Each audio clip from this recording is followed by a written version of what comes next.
دوستوں آپ لوگ بھی فرینچ فرائز بہت زیادہ کھاتے ہوں گے، لیکن کیا آپ نے کبھی سوچا ہے کہ فرینچ فرائز اس دنیا میں کس طریقے سے آئے، انہیں کس طریقے سے بنایا گیا اور کیسے وہ ہم سب کے فیوریٹ بن گئے؟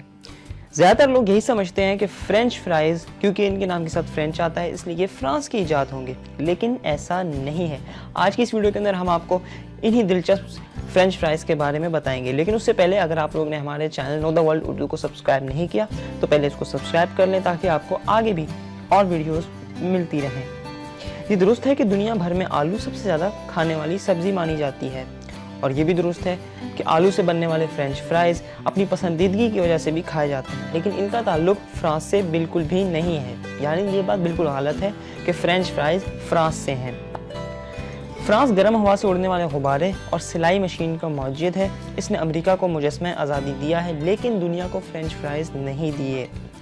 تاریخ دان فرینچ فرائز کا تعلق بیلجیم سے بتاتے ہیں، جہاں 1600 کے اواخر میں آلو تلے جانے کے شواہد ملتے ہیں۔ بیلجیم میں رائج روایت کے مطابق وہاں کے غریب رہائشی دریا سے چھوٹی چھوٹی مچھلیاں پکڑ کر اسے تل کر کھاتے تھے۔ موسم سرما میں کیونکہ دریا جم جاتا تھا تو مچھلی پکڑنا ممکن نہیں رہتا تھا، اس وجہ سے متبادل خوراک کے لیے گاؤں والوں نے آلو کا انتخاب کیا۔ وہ آلو کے قطرے تیل میں بالکل مچھلی کی طرح تل کر کھاتے تھے، اور اس طرح دنیا کا من پسند کھانا فرینچ فرائز وجود میں آیا۔ پہلی جنگ عظیم کے دوران بیلجیم میں مقیم امریکی فوجی اس سے آشنا ہوئے۔ بیلجیم آرمی کی سرکاری زبان کیونکہ فرینچ تھی، اسی تعلق کی وجہ سے امریکی سپاہیوں نے آلو کے تلے ہوئے قطروں کو فرینچ فرائز کا نام دیا۔ یوں یہ نام آج تک ویسے ہی آب و تاب کے ساتھ موجود ہے۔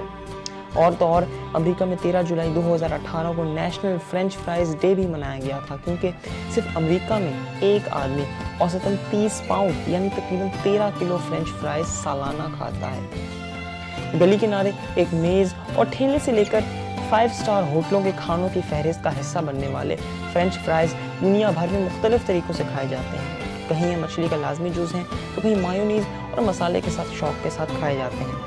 جدت نے فرینچ فرائز کی بنیادی شکل بھی تبدیل کر دی ہے، اب فرینچ فرائز بھی مختلف شکلوں میں دستیاب ہیں۔